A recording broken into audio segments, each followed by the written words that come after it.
Good afternoon. This webinar offers closed captioning. To enable closed captioning, click on the live transcript button on the bottom of your screen and choose your preferred method. Welcome to the City of Chicago Department of Business Affairs and Consumer Protection webinar. We have adapted our regular business education workshops at City Hall into these webinars until further notice. Please note any website or email that I mentioned will be posted in the chat. For those seeking business license assistance, we strongly encourage the process of license and permits online.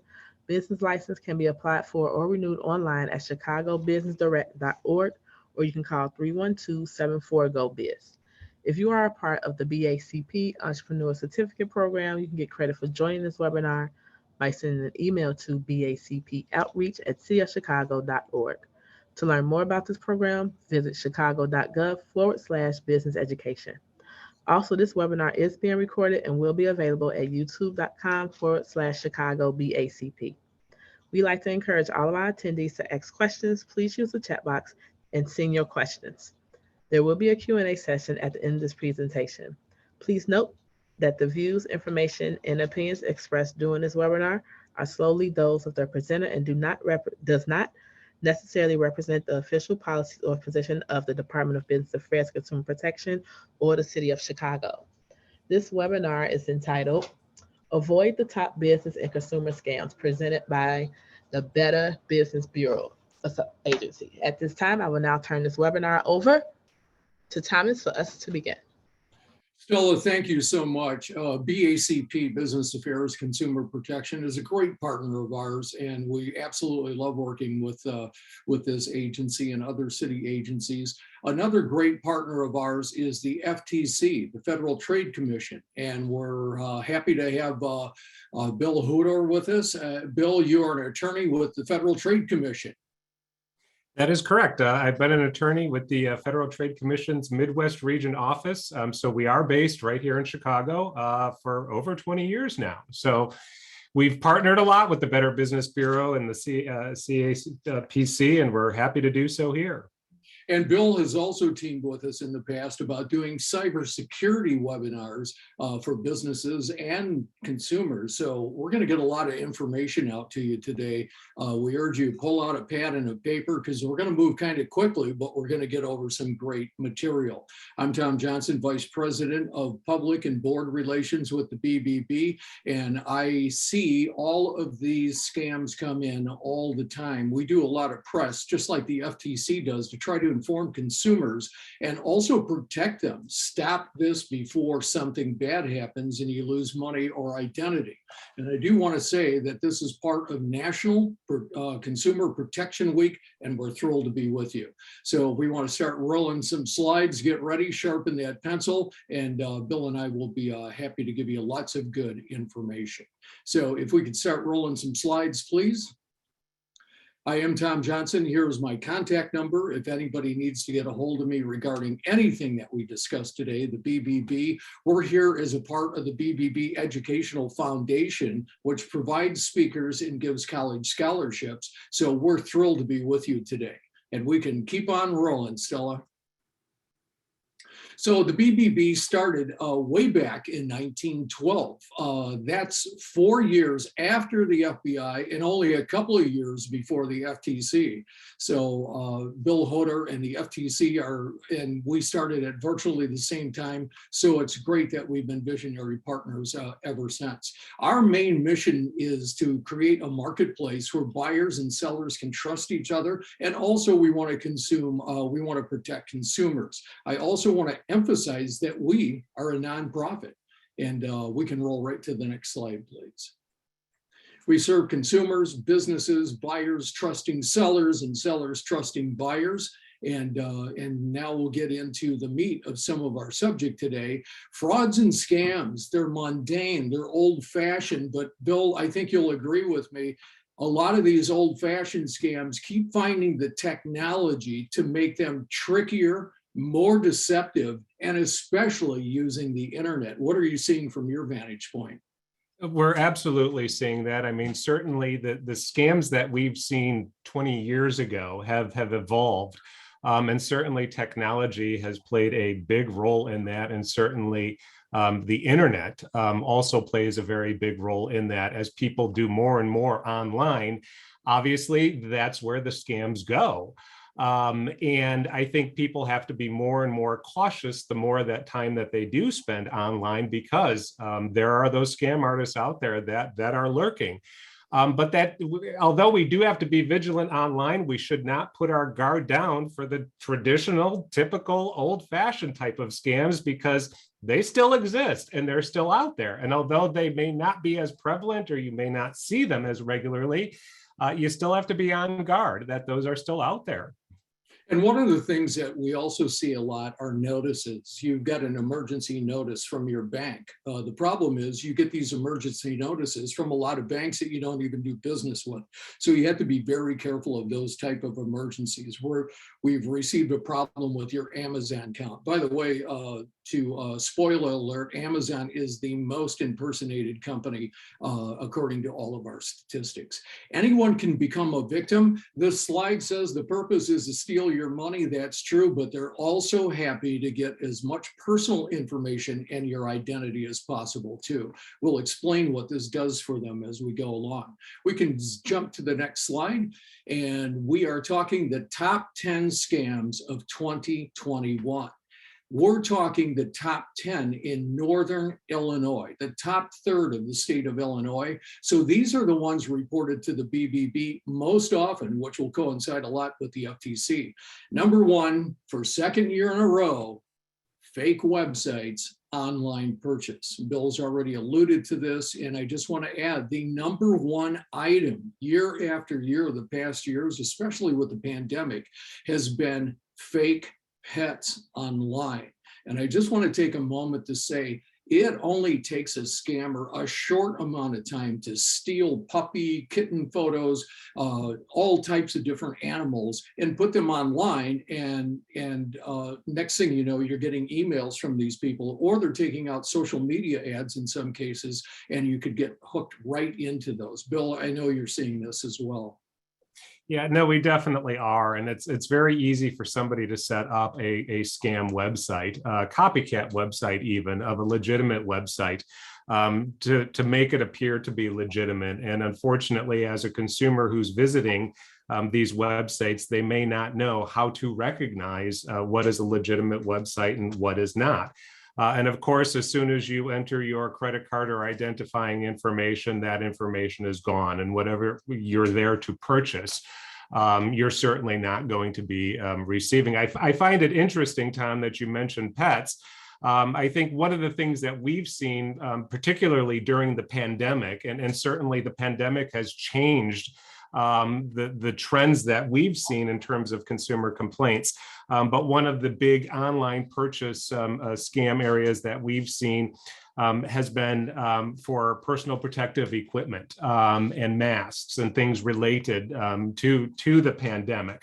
Fake websites where you will go and they will say they have a supply of masks. And this was very prevalent early on in the pandemic, when there was a scramble to try for consumers to try to purchase these items, and websites popped up overnight. And I, in all seriousness, overnight, because again, these are all copycat websites, and it's very easy for somebody to do. And I just want to add a couple of red flags, and if you think of any, you can chime in. We'll be talking about these throughout, but some of the red flags of these fake websites, really check the URLs up at the top of the screen, really see what that URL says. A lot of them will create a URL and make it just one letter off from a legitimate company or another legitimate breeder. The other thing we tell people, really huge red flags, if they don't have their contact information on there, if you don't see an address, if you don't see a phone number that isn't some 800 number or 877 number, and you don't see people's names, always see that as a huge red flag. We can, Bill, anything else you want to add to that? Well, yes, I think certainly a legitimate website, you're going to be engaging in a secure transaction. So to the extent you can verify that the information that you are entering, when you are entering your shipping details or your credit card details or anything like that, that information is secured and it is being transmitted in an encrypted fashion. And usually, depending on what type of browser that you're using, the browsers usually have tools that help you to identify when you are securely connected to a particular website. The other thing that I might add, and this is probably something, Tom, that you're going to hit on later on, but the form of payment, I think, certainly should raise a red flag. Okay, a credit card is, we're certainly all maybe used to using a credit card to make purchases online. But a lot of these fake websites may not necessarily be accepting payment by credit card. So if you go to a website and they're asking you to wire money or to send money by Western Union or MoneyGram or some sort of transfer service like that, that is a huge red flag, as well as anybody who is asking you to use gift cards, for example, Apple iTunes gift cards, Apple or Amazon gift cards as a form of payment. That is a red flag, definitely a red flag, and you should be very suspicious of websites that are asking for a form of payment in a non-traditional manner or different from what you might normally be used to. Fabulous information. Let's jump on to good old number 2 here and see what we have. Phishing scams. One thing I just want to add at the beginning, a lot of companies have been hacked. A lot of companies have been hit by cybersecurity. The huge companies make the big headlines, right? But actually cyber theft and cyber criminals attack small businesses far more often, but it's not going to make the 10 o'clock news. So be very careful out there. And over 80% of all cyber hacks into companies are by somebody opening up a phishing email. So I just want to let you know that for business owners out there. And also clicking on these links to, it can be anything. If you don't recognize the person sending you a link, or if anything looks, forgive the pun, fishy, contact that person directly before you open that email. And certainly don't click on any links at all, because these links can not only put malware on your computer and make them literally malfunction, and they can pull information and put it into ransomware, blocking your company. But of course, they can steal identity too. They can get into your computer if they have long enough and it's the right phishing scam. So really be careful, and it leads to all kinds of imposter scams too. We get one of the main ones is we get emails from somebody of authority, maybe in our company, or maybe a religious leader, or someone you view as a leader. And so people just naturally click on that, but it means that a lot of their contacts could have been hacked. Bill, phishing scams, can we say enough about this? They're so clever now. It is. And Tom, I want to reinforce a point that you made, especially for our small business owners that are out there listening. And that is the fact that small businesses are by far targeted more often. As you said, you hear about the big breaches from the big companies because those are newsworthy. Those make the news. But by far, most data breaches occur with small businesses. And it can make sense because small businesses may not have the resources to devote to security as much as large businesses may have. So for small business owners, you really do need to be vigilant as well, and make sure that your computer systems are secure. And as Tom pointed out, all it takes is clicking on one bad link to release malware into your network, which can compromise your system. There's no such thing as perfect security. We're well aware of that, but there are many things that you can do to protect yourself. Now, with respect to consumers, and Tom, you touched upon this as well in terms of a phishing scam. And one of the things that I would like to reinforce too is that when you become the victim of a phishing scam, you may think, well, I didn't lose any money. I only gave some information. They only asked for my name, my address, maybe my social security number, or some personal identifying information about me. I didn't lose any money, no big deal, no harm, right? Absolutely wrong. Because as Tom mentioned at the beginning, One of the goals of all these scams is to get your money, but one of the other goals is to get information about you, because that leads to identity theft. And ultimately, identity theft is about getting money. So your information, personal identifying information about you, is extremely valuable to scam artists that are out there. So they don't actually have to take money out of your wallet or fraudulently charge your credit card. All they need is your information, and you then can become the victim of identity theft. The scam artists then can open up credit cards in your name and do all sorts of bad things with your identity. And I'm sure we'll talk about more about that later, Tom. But I just want to hit home that with these phishing scams, it's not just about losing money, it's about getting information. And one other thing, it's a frightening fact, but it's a fact that the BBB did a study a couple of years ago for business and small businesses. The vast majority of small businesses, if they are cyber attacked and someone steals their information or brings down their systems, the vast majority can't stay in business for more than 30 to 60 days. That is not only scary, it's heartbreaking. And so we just want to pass it along. That's why it's so important to really protect your information and really look at that email. Where's it really coming from? And a lot of times you'll see just bizarre names, although they're pretending to be from a major company. And let's go to number 3, please.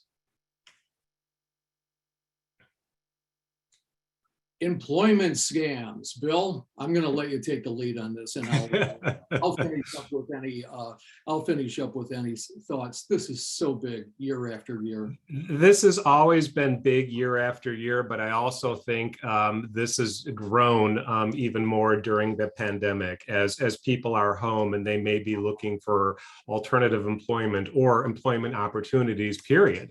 And of course, a lot of times folks are looking for these opportunities online.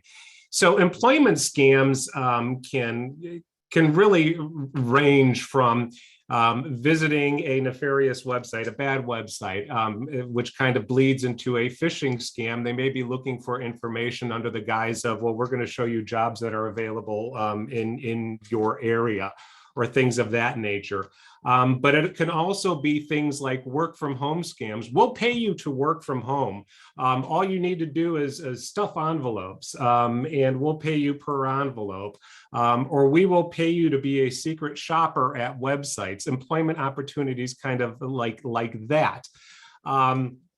So it really can run the range of different type of scams, but at the core, there's always some sort of hook relating to employment and trying to get you, the consumer, to do something, whether it's to spend money to sign up for one of these work at home schemes, to where you have to purchase products to run this work from home business opportunity, or to where you are giving up personal information, or you are joining a website supposedly for employment opportunities.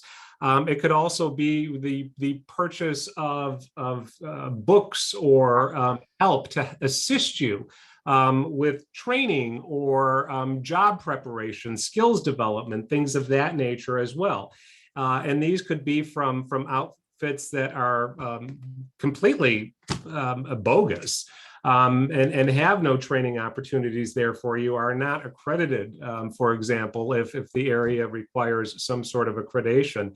And it's just an area that has grown exponentially as people especially turn to the internet looking for more and more job opportunities. And here's one area where the old adage is true, that if it sounds too good to be true, it probably is. So working from home, raking in, $1,000 a week, well, I would be very suspicious of any claim of guaranteed income or things of that nature. You have to be very careful of where you're going and what you're looking for and what you're doing. And again, anybody that's asking you to spend money, that raises a red flag. And you definitely need to look into it a little bit further. And I just want to add a couple of really shocking elements. And here's something you can use at family gatherings and gatherings with friends that most people don't know.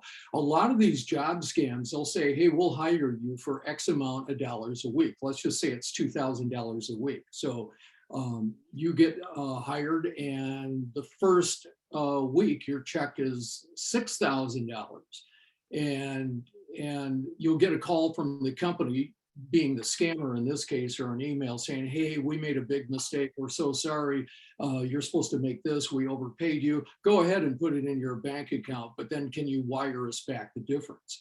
And a lot of people don't realize when you put a check into the bank, it can take 2-3 weeks, or in some cases even longer, for a bank to detect that that's counterfeit.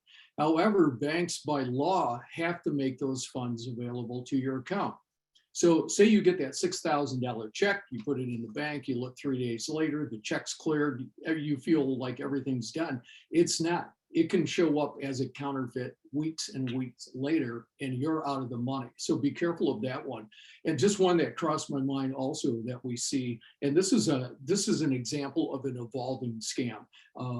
You may have heard about all the car wrap scams where we're going to pay you to wrap your car in this, but now they've morphed into boats a couple of years ago, bicycles, and even trucks. So it just keeps on morphing into new areas. Same old scam, different take on it. Could we see number 4, please? Tom, if I may just jump in, one other thing I wanted to highlight under employment scams, certainly multi-level marketing and pyramid schemes as well. And these are typically situations where you are to recruit other people. So in addition to maybe selling a product, you recruit other people to sell products. And at some point that ultimately collapses. And you could be left holding the bag for a lot of money in those kinds of schemes. I'm so happy you brought that up. That's such a great point. We will take a look at number 4 now. Counterfeit products. Bill, I'll just say a few words and I'll let you put some input in. We've seen everything. Sometimes scammers will just outright take your money. You'll order something and never receive it, right?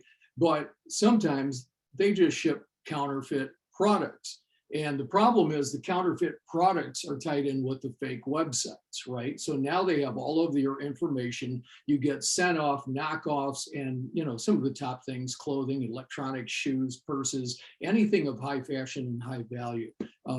Bill, what are you seeing from your end? No, we absolutely are seeing this. And again, although I hate to keep saying this over and over again, I think there's definitely an increase of counterfeit products during the pandemic. Again, going back to the personal protective equipment, masks, N95 masks, for example, counterfeit products were coming into the country from foreign countries. That although they may appear to be N95 masks, they may be sold as N95 masks. They clearly were not N95 masks. And I know the Food and Drug Administration has been very active in trying to go after some of these counterfeit products because they're not offering the level of protection that consumers believe that they are buying.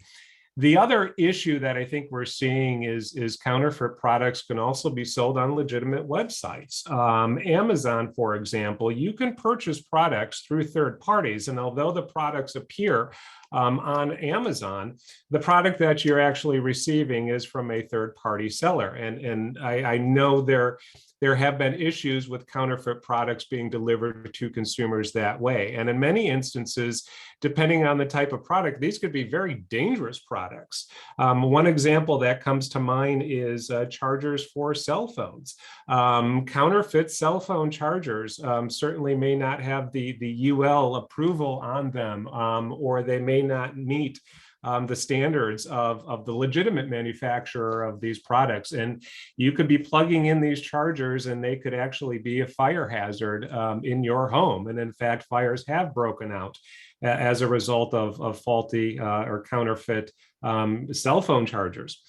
So something as simple as that, you have to be on guard of those products. Make sure that you're purchasing these products from legitimate retailers, or that they are coming from legitimate manufacturers of these products that you're purchasing.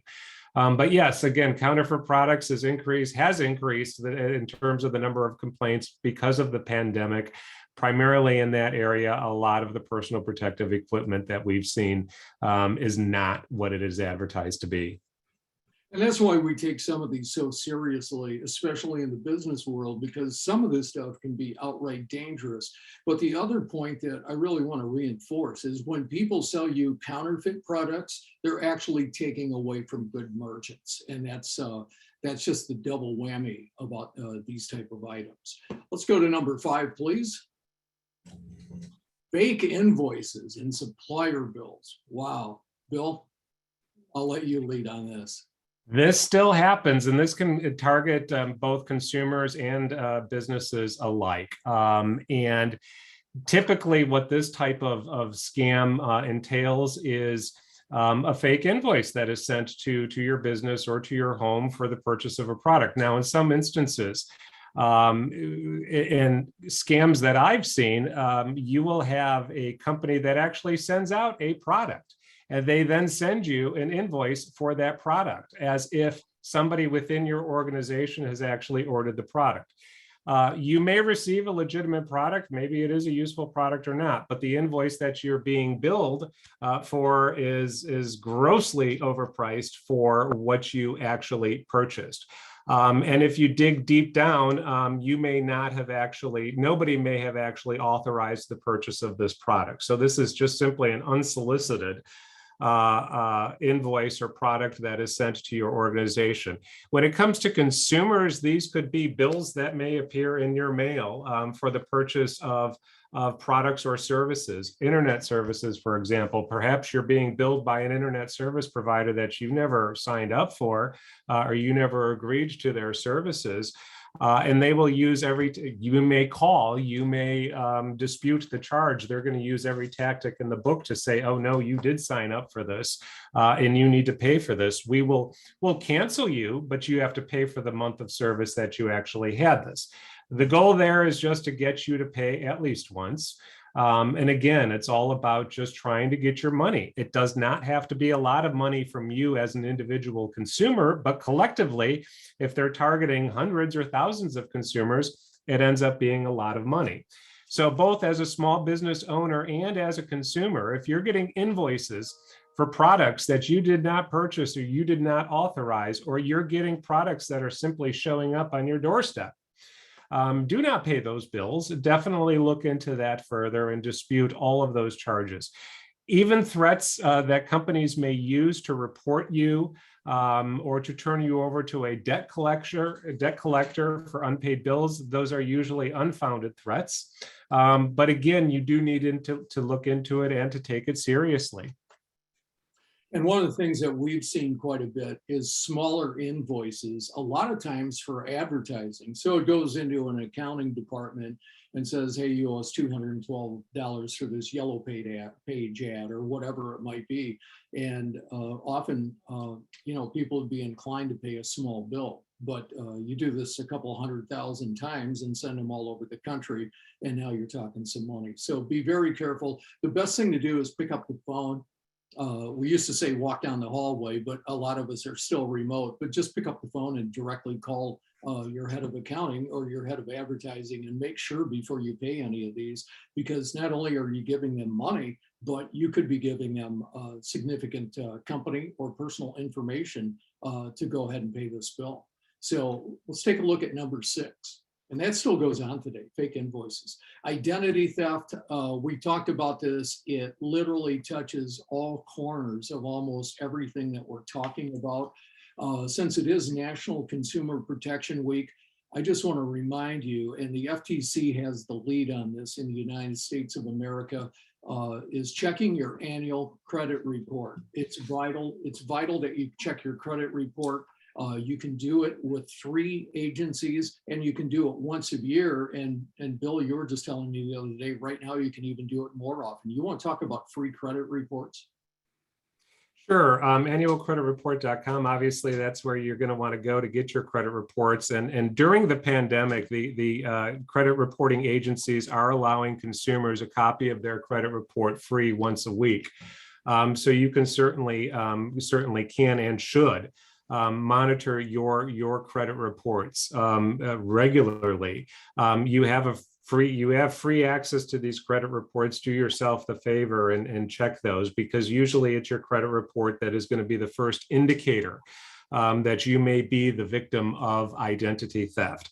And although we may not enjoy the task of having to do it, and a lot of times the information and everything we see on these credit reports is a lot of gobbledygook and a lot of things that we may not know or understand, but you do need to take a look at it. If there are accounts on there that you do not recognize, or addresses, places that you didn't live in the past, but that are showing up on your credit report, those are usually pretty good indications that somebody has stolen your identity. Certainly credit cards, car loans, mortgage accounts that are opened in your name that you do not recognize. That usually is a telltale sign that you are the victim of identity theft. And one of the things that I'll say here, sort of as a spoiler alert, Tom, in terms of the number of complaints that the FTC gets, identity theft is and has been the number one complaint report category that the FTC receives. And that has been the number one category really since we started tracking this information. That goes back at least a dozen years. I don't even know how far back it goes. But identity theft has been the number one complaint to the FTC. So we definitely encourage folks to take advantage of their free credit report. Definitely take advantage of it during the pandemic. Now, that free weekly credit report is available to consumers. I believe it ends on April 20th of 2022. So there are still a few weeks left. But even without the free one, you are entitled to one credit report from each of the three major credit reporting agencies once a year. What we recommend folks do really is so that they don't have to pay for a copy of their credit report, stagger when you get these credit reports. So you may get one credit report from each of the credit reporting agencies every 4 months, so that you stagger and that you see what is on your credit report. Very important for people to do. If we were in person, I would usually start by asking the audience to raise their hand how many people have pulled their credit report within the last year. And I'm sure if I was able to do that here, there wouldn't be that many hands raised. And I get it, I understand it. But it is very important for folks to do this, because if you are the victim of identity theft, picking up the pieces is difficult. It takes a lot of time, effort, energy to try to get your life back together after you've been the victim of identity theft. And if you can stop it at the beginning, it's that much easier to resolve and take care of. And the FTC certainly has tools to help consumers who have been or think they may be the victim of identity theft, to help them along the way and to provide step-by-step instructions on what they need to do. So I certainly encourage folks to go to the FTC's website at ftc.gov for additional information if you are or think you may be the victim of identity theft. And Bill, once again, just because it's so important, what is the website address? You can repeat the FTC, but it's annualcreditreport.com? Correct. Okay, perfect. Because when you go check your credit report, I can't emphasize it enough. Make sure it's the FTC site, the Federal Trade Commission, because they're the gold standard, and you don't want to be off on some wild goose chase. What I always recommend folks do is go to ftc.gov. You are at a government website, and there is a link on the FTC's website to which will take you. But far too many people have mistyped into their browser, may have been off by a letter or two, and it kind of goes back to what we were saying earlier. There are scam websites out there that hope you mistype the address.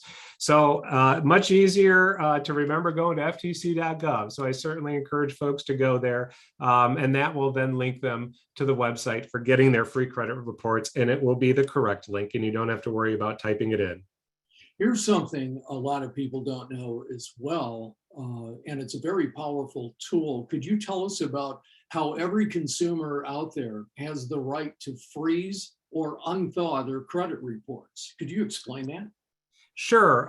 Consumers do have the right to freeze their credit report. And what that basically means is Nobody can go and open credit in your name unless you unfreeze that credit report. So this is an extra layer of security that consumers have that they could add to their credit reports. So by freezing it, you basically are preventing anybody from who may have access to your information from being able to open credit in your name unless they have the ability to unfreeze that. Now, the methods for unfreezing it vary, but usually it requires you to have a password to unfreeze it and to notify a credit reporting agency that you want to unfreeze it.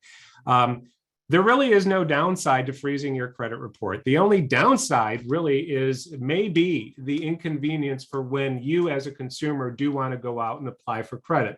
But at that point, all you simply need to do is unfreeze your credit report, apply for the credit that you legitimately want. And then once that a credit decision has been made on that application, go back and freeze your credit report again to prevent anybody from unauthorized access to your identity information for opening new credit accounts in your name. Fabulous information. Can we go to number 7, please? Sweepstakes and lottery scams. Oh my gosh, these still happen. They still happen all the time. And it seems, Bill, the bigger the lottery jackpot, the more prevalent these are. Yeah, these still do exist. And these, back when I started at the FTC back in the late 90s, sweepstakes and lottery scams existed back then. And they still exist today, and they can take on different forms. Sweepstakes and lottery scams, I might point out, also tend to disproportionately target older adults, or shall I say, older adults tend to fall victim to these types of scams more often. A lot of times, sweepstakes and lottery scams may start with a phone call, a more traditional method of contact, a phone call from somebody congratulating you. Because you've won a sweepstakes or you've won a lottery, you are, bound to receive untold riches. The only thing is, and here's, there's always a but. The only thing is, well, we need you to do something before you can claim your winnings, and that something usually is paying money somehow. The people that operate these kinds of scams are professionals, and they will always make the reason for why you must pay money sound extremely legitimate.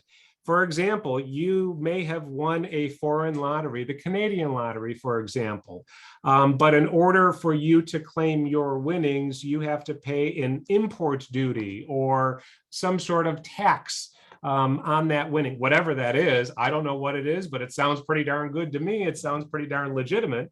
It's a small tax. It's a small fee. It might only be a couple of $100, or it could be even more than that. Again, the point is to get you to pay something.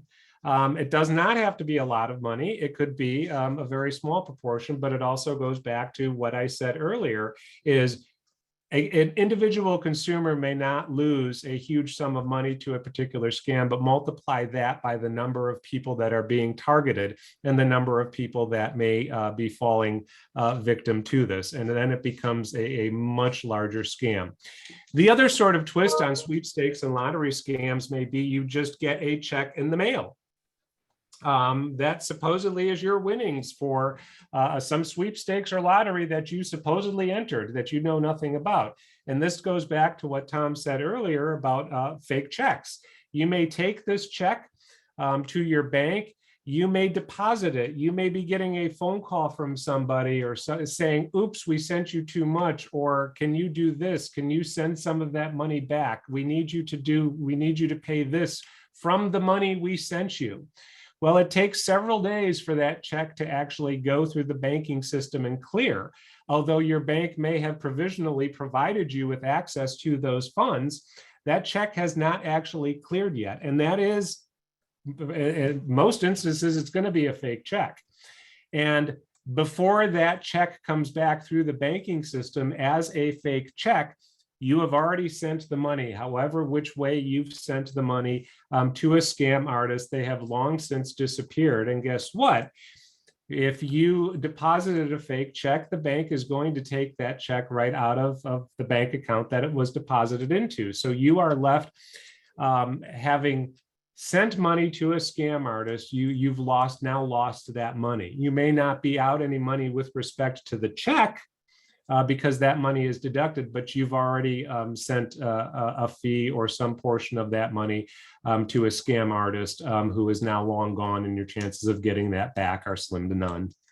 And we have instances also, so you've won a lottery and they said, oh, we're sorry, you didn't win the $42 million Powerball, but you won $10,000. All we need is your banking information to wire the number. And then we have heard instances of people losing tens of thousands of dollars as their bank account now gets strained. So very harmful stuff, great stuff to talk to your family and friends about, and really keep up the chatter on this, because once people become informed, they become a lot stronger and protected. So I just want to remind everyone, we're happy to take questions as we go along or as we wrap up here. Let's go to number 8, please.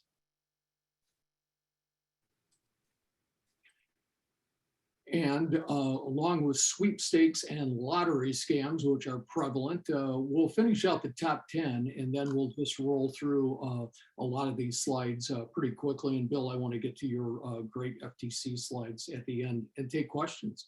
So if we could see number 8, please. And maybe the slide could be stuck, so we can just go on and talk about more of these, or take a couple of questions if you like. So. Bill, what else? What are the debt collections? You know what? We'll make quick work of some of these just to move the conversation along. Debt collections. This is just simply you or a business getting these phony invoices and that bright red stamp past due, and scammers try to get you to take action urgently. They try to get you from thinking about it, taking time, and you see this past due announcement, and that may really spur you into quick action and kind of pay this bill before you realize what's happened. Can we see number 9 and then number 10?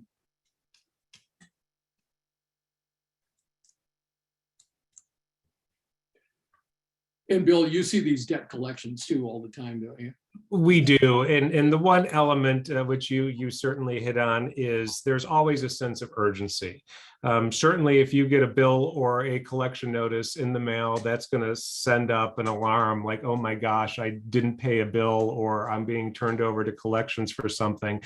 So you immediately, your senses, you get tense, and there's always a sense of urgency, and that's exactly what scam artists want to do. They want to create that sense of urgency in you so that you are not thinking clearly. You're going to act quickly without thinking through, well, wait a minute, do I really owe this? Let me investigate. Let me check this outfit out. Let me think about this.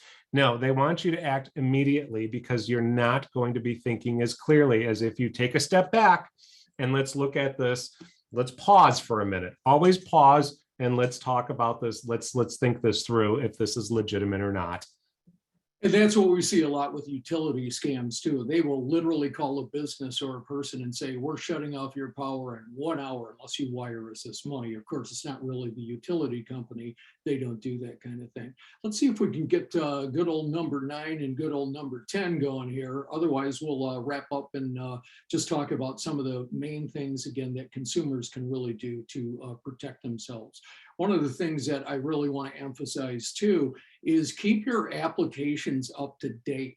That's very important. I know it's annoying when you get these notices like this is ready for an update, this is ready for an update, but a lot of those updates are taking care of security problems, or they're enhancing security. So it's really important to do when you can do that. So build firewalls, application updates. What else can you think of for people to really do to really, harden themselves as a target?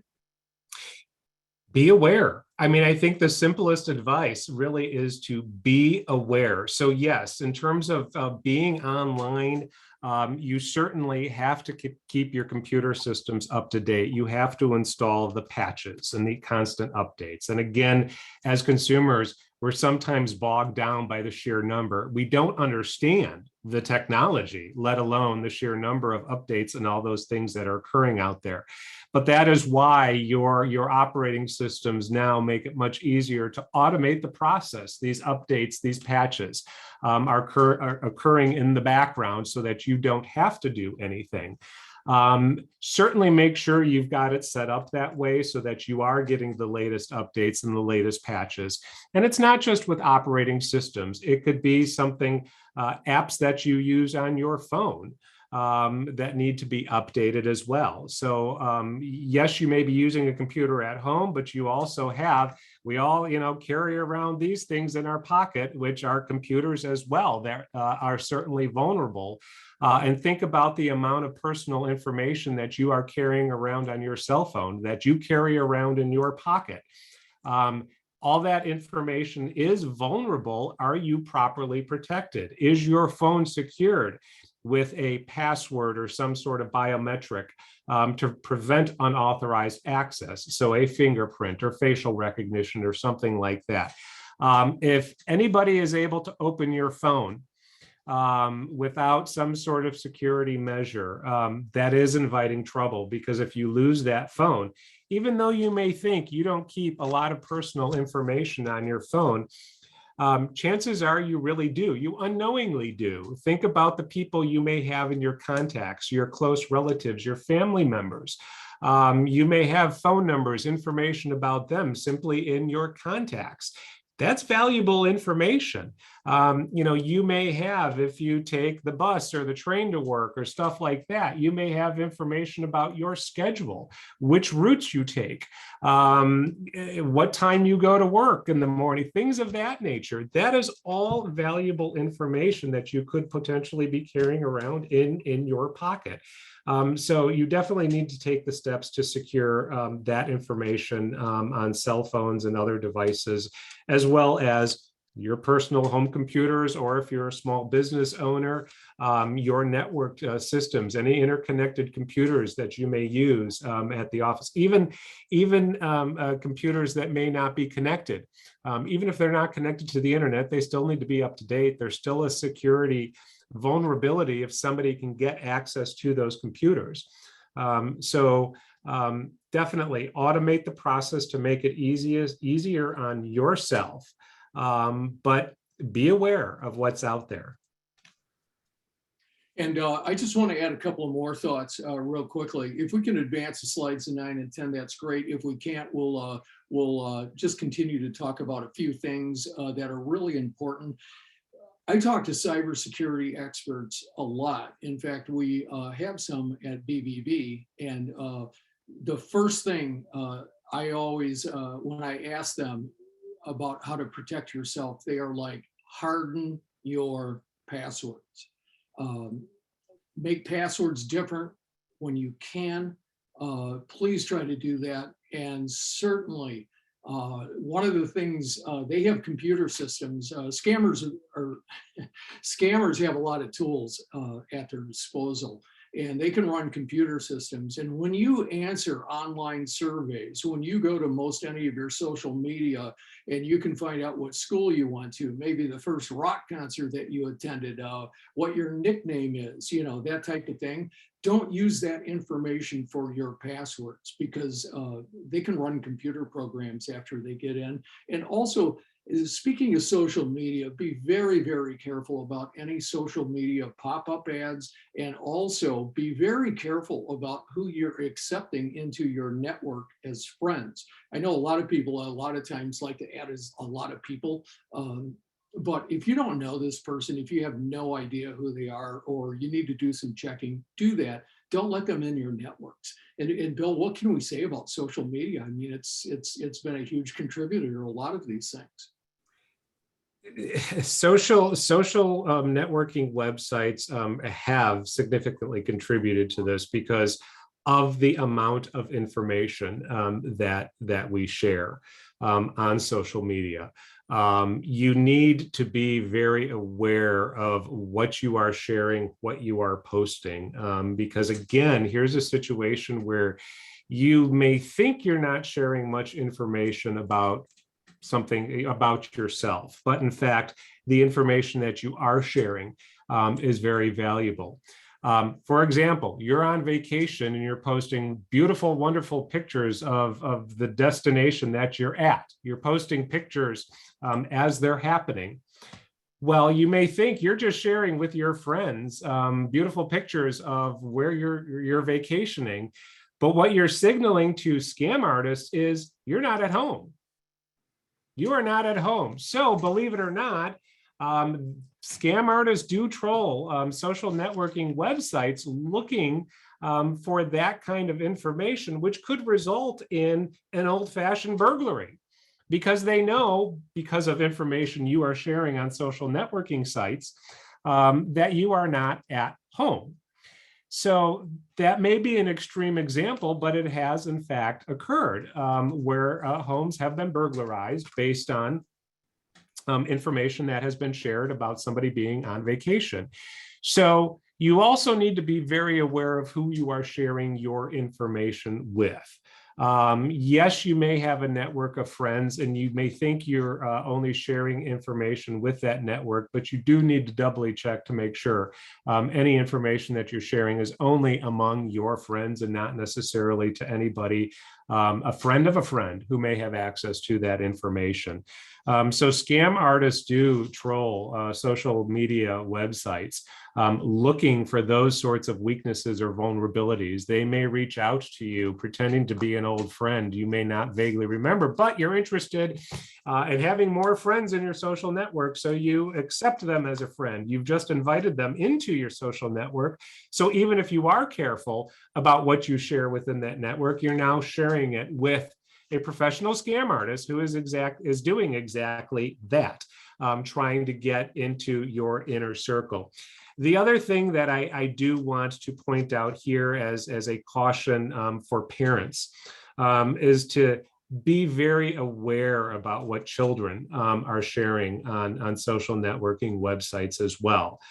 Because of course, although what we share on these types of websites can lead to traditional fraud, other bad things can happen to children who may share too much personal information on these social networking sites as well. And we certainly do have advice and information for parents on monitoring and being careful of what is being posted on social media websites as well.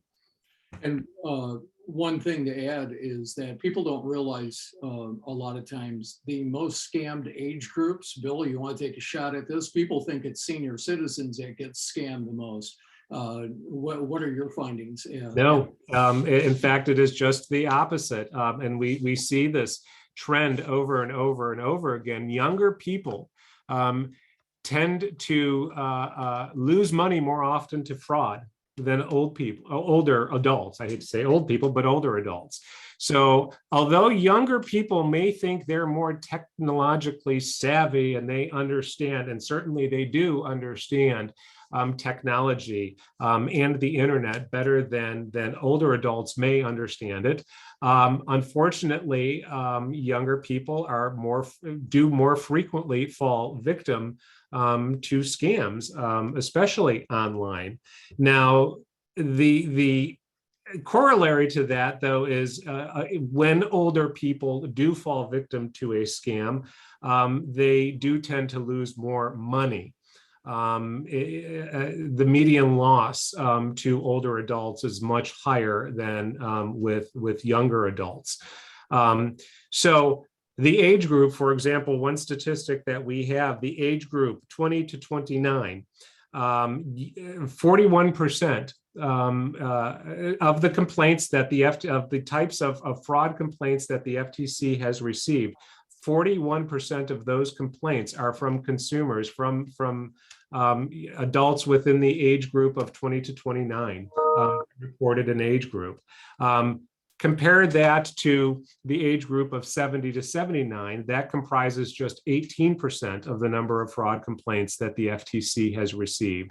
So a much smaller proportion of complaints depending on the age range. So younger adults, they need to be very aware of what's going on as well, because they are.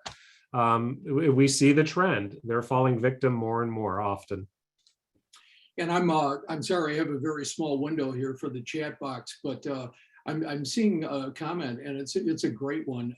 There are plenty of legitimate multi-level marketing companies. Do you want to explore the difference? I think the shortest and best explanation I heard are the red flags if people want you to get more people involved right away and hand over money, or do they want you to actually sell the product? So there's some great multi-level companies out there. What separates pyramid schemes from multi-level? Well, and I, again, to address that comment, I don't want to imply that all multi-level marketing companies, by no means, there are very much legitimate multi-level marketing. It's a legitimate form of business opportunities, certainly. But there are, as Tom points out, there are red flags. And usually a red flag can be trying to recruit people immediately because you need to feed more and more people. You need more people to continue the operation, to continue the flow of money, to make it look like it ends up being a pyramid scheme. When you are simply recruiting people as opposed to legitimately selling products that consumers may actually want. So if the main goal is to simply recruit people, that's a red flag. It doesn't necessarily mean that particular operation is bad in any way. It's just it's a red flag. That means you should be investigating a little bit further before you invest a lot of your own hard-earned money into one of those types of business opportunities. So again, I don't mean to imply that every multi-level marketing company is somehow bad. It is not, definitely not. It's just you need to be aware of the red flags when you do sign up for these. And certainly promises of income that are pie in the sky sorts of promises that again sound too good to be true. That's a red flag as well. Guaranteed levels of income, those are a red flag. Nobody can really guarantee you a level of income. So you need to be wary. You need to investigate those sorts of red flags a little bit more before participating in those types of operations. And the ring to a lot of these are, hey, pay us $1,000. You're in here, bring in 10 more people at $1,000, and they all become under you, that kind of thing. So they're more specifically geared toward that. That's what we see a lot. And we've talked to a lot of people, unfortunately, that, it's very easily to be enticed by some of these. So I just want to throw out a plug too, and I want you to tell people where they can contact the FTC. But in the case of BBB, our contact information, our main point of contact, if you see, even if you weren't taken by a scam, please record it or report it to the BBB Scam Tracker. All you have to do is Google BBB Scam Tracker, or it's bbbscamtracker.org. Or I'm sorry, bbb.org Scam Tracker. Let us know when you're seeing this. We monitor this all the time. We work with great partners like the FTC, the FBI. We work with a lot of different agencies and try to bring down these things as soon as we can if we really see a problem emerging, especially local. Our reports come into our local office in Chicago, and we are spotting specifically complaints coming in to our area. And we also look at the national scope of things too. Bill, what would you recommend for FTC? Again, I always refer people to ftc.gov because it's probably the easiest thing to remember for folks to go. From there, we provide very easy to find links. So if you believe you're the victim of a scam, or you want to report something that you think is happening, you can go to ftc.gov and we will provide you with that link to that website. But for folks that want to report fraud, we do have a website. It's called reportfraud.ftc.gov. But again, instead of having to write down a big long hyperlink name, just go to ftc.gov and there's a link right on the first page there on reporting fraud. The other thing that I sort of want to emphasize, and Tom brought this up too, about complaining, about providing a report. Whether it's to the FTC does take consumer complaints. The FTC wants you to report fraud to us. Whenever you see anything bad, even if you're not the victim, but you suspect, you see something that's a little bit shady out there and you want to report that to us, please absolutely do report that to us. Because the information that we get from consumers really does guide us in what we do. So as Tom said early on, I'm an attorney for the Federal Trade Commission. And when people ask me, what does that mean? What do I do? I tell people in a nutshell, I sue bad people. That's what I do for a living, is I sue bad people. I'm the one that is in charge of going after a lot of these scam artists that are doing these scams. And so how do I know who to go after? Well, a lot of times how I determine who I go after is guided by the consumer complaints that we receive, what information consumers provide us. Certainly what I'm doing today is different from what I was doing 10 years ago. And that's because the complaints that we receive, the data that we get from consumers has changed. The types of scams that are out there have changed. So we evolve to make sure that we're focusing our resources where it is most useful. And I'm happy to report that whether you report it to the FTC or even I encourage folks certainly go to the Better Business Bureau or even to the Illinois Attorney General's website, the Illinois Attorney General's office, to report a fraud or a scam or to provide information on something that may be happening out there. That information is actually shared with us. So when you file a complaint or a report with the Better Business Bureau, that information is fed into the database that the FTC maintains. It's called our Consumer Sentinel database. And that database is accessible to law enforcement. So we do go through that information. We do mine that information to help us to determine where we need to focus our efforts. And I'm just going to type in the link to the BBB scam tracker. I'll also put my email if anybody has some questions. I see questions about a couple of companies. I'm going to look into that for you. Yeah, it's really important that you reach out. One of our main statements is always make sure you report something, even if it didn't happen, even if you recognize that this was a fake IRS call or a fake Social Security or any other type of call. It only takes a second to go into BBB Scam Tracker and file a notice in there, and we can really stay on top of these and work with our great partners like the FTC to try to bring some of these down as quickly as possible. And there are several examples of that. So, Stella, do we have any additional questions right now that you can see? There's some okay. Did you answer the one about is Credit Karma a good source? So I'm going to get back to you on that. I'm going to do some checking before that. Bill, do you have any thoughts on that? I cannot comment on any individual companies. In my position with a government agency, so I simply cannot comment on whether any private company is good or not. What I will say is, again, if you are seeking the assistance of a private company, as long as you are fully informed as to what that company is providing to you, and you find benefit in that service, that is entirely up to you. Now, if you sign up for the services of a company and they're attempting to upsell you on different services that you may not need, as long as you're fully informed as to what those services are and what they cost. It's when you have companies that are misrepresenting the services or they are upcharging you for additional add-ons that you may not be aware of. That's when the FTC has issue and takes issue with what's going on. And I just want now I'm looking in the Q&A box. I just want to throw a plug out there for anybody anybody to know. You can go to bbb.org and look up business profiles and see ratings and reviews there, and we'll do some work also and follow up. We have 4 questions in the Q&A box. I believe you answered one.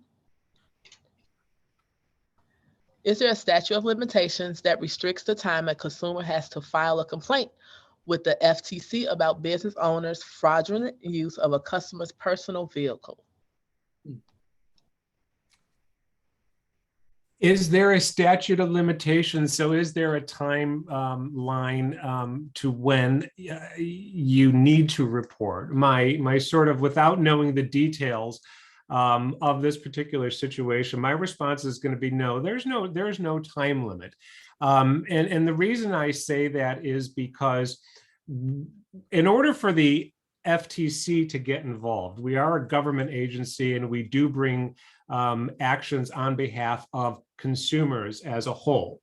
In order for us to get involved, we do have to see a pattern or that this is an ongoing widespread practice. So even if you are reporting on something that may have happened a long time ago, that certainly goes towards establishing that there is a pattern or that there is a practice that's going on.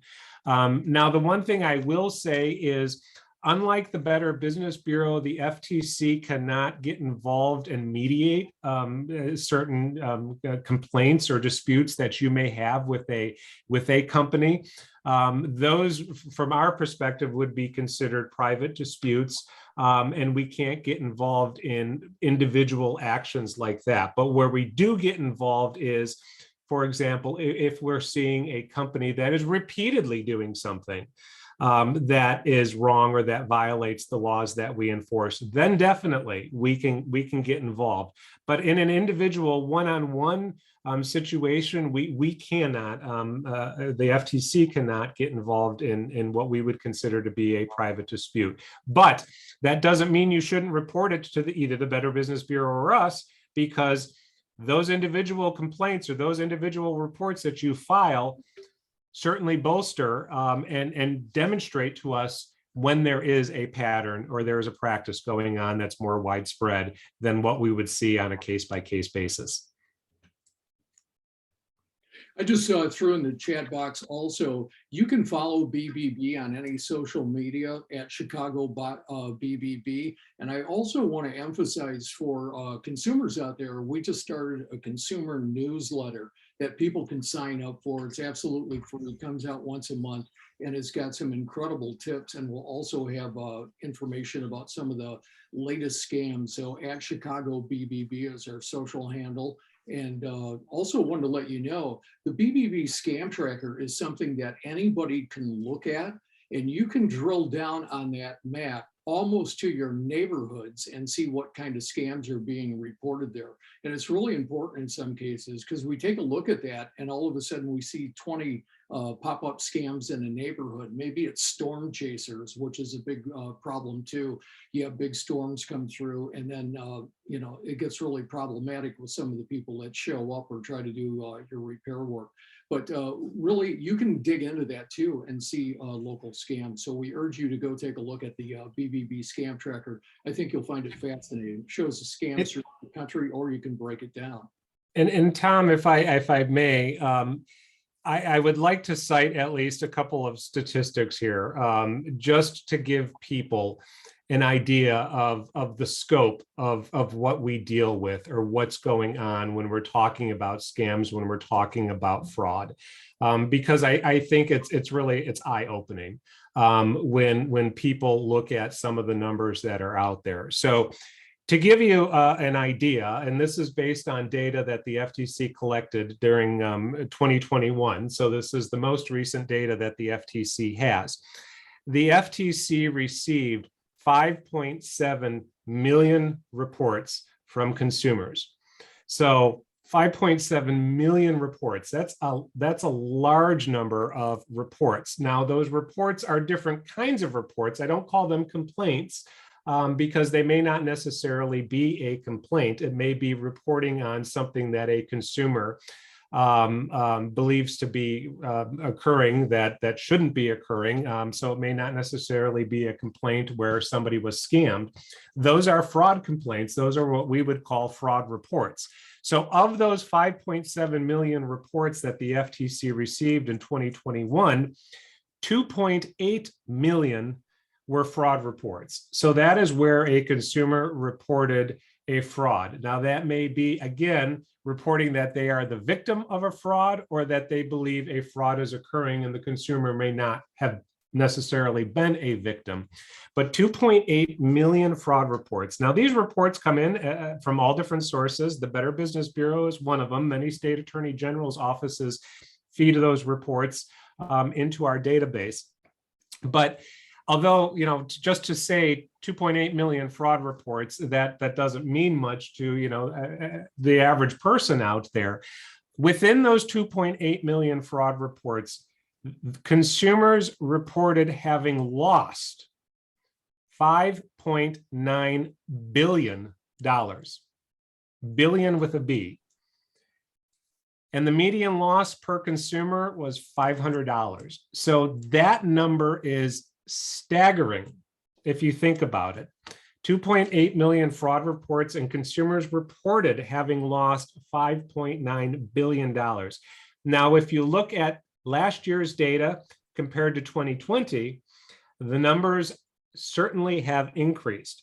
In 2020, the FTC received 2.2 million fraud reports. So there was an increase of 600,000 fraud reports from 2020 to 2021. In 2020, consumers reported having lost $3.3 billion. So in 1 year, the amount of money that consumers reported having lost went from 3.3 billion to 5.9 billion. That is a staggering number. And a lot of that may have to do with the pandemic. We will still be sorting this all out, and we will be learning all sorts of things long after the pandemic is over. But as people tended to be inside and at home more, it seems more and more people unfortunately fell victim to the frauds and scams that are out there.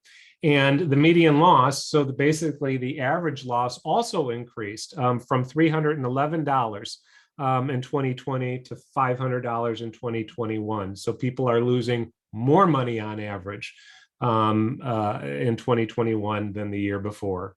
Staggering numbers. Bill, one more quick question, because BBB is starting to see this now too. Cryptocurrency crept up into our top 10, not necessarily just by sheer numbers, but it's growing, but it crept up into our top 10 because people are losing a lot of money when they get scammed in these crypto scams. Are you seeing this on your end as well?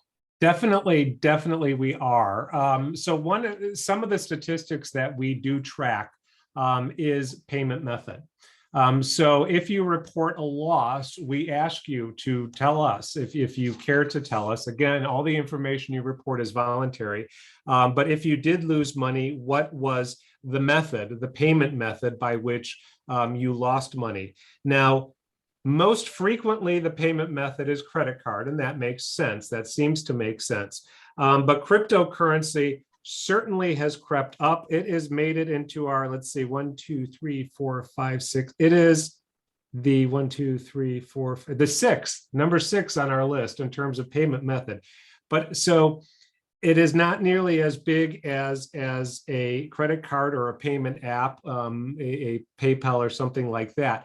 However, if you look at the average loss per payment method, cryptocurrency is at the top. So in instances where consumers paid by cryptocurrency, they tended to lose significantly more money than consumers who may have more frequently paid by credit card.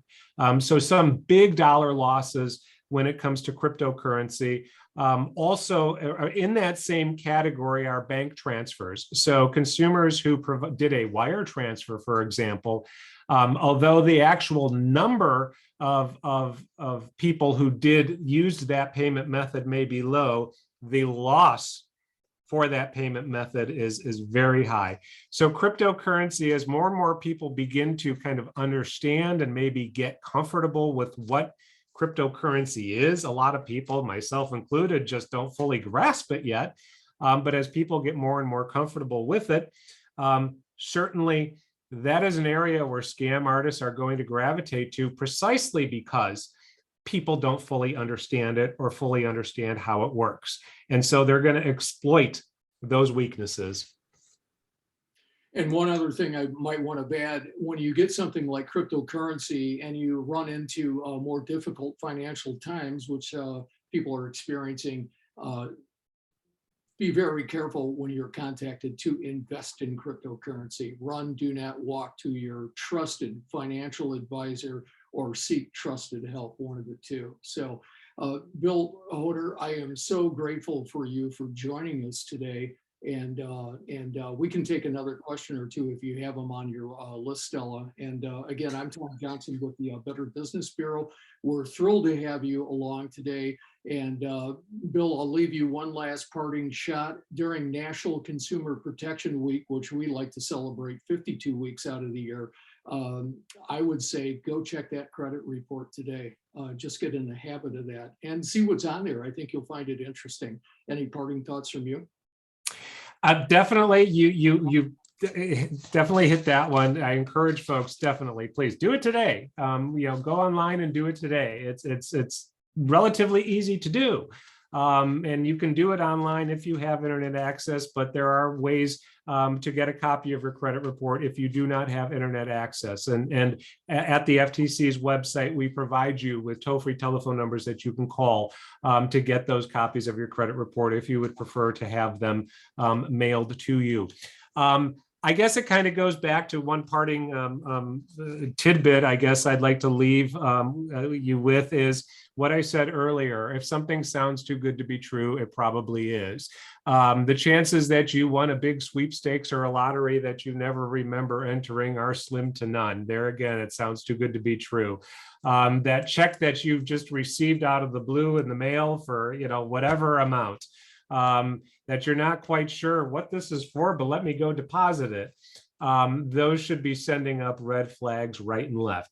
The other thing that I would like to say is anybody that asks you for money, certainly be aware of how they're asking you for it. So if it's a transaction that you didn't initiate, that should be a red flag. But if anybody is asking you to send money, be it by wire transfer, by a money transfer service such as Western Union or MoneyGram, or if somebody tells you you have to pay by prepaid gift cards, Apple iTunes cards, Apple or Amazon gift cards, things of that nature, or they instruct you to go to your local drugstore and purchase load prepaid debit cards with money, and they ask you to pay that way.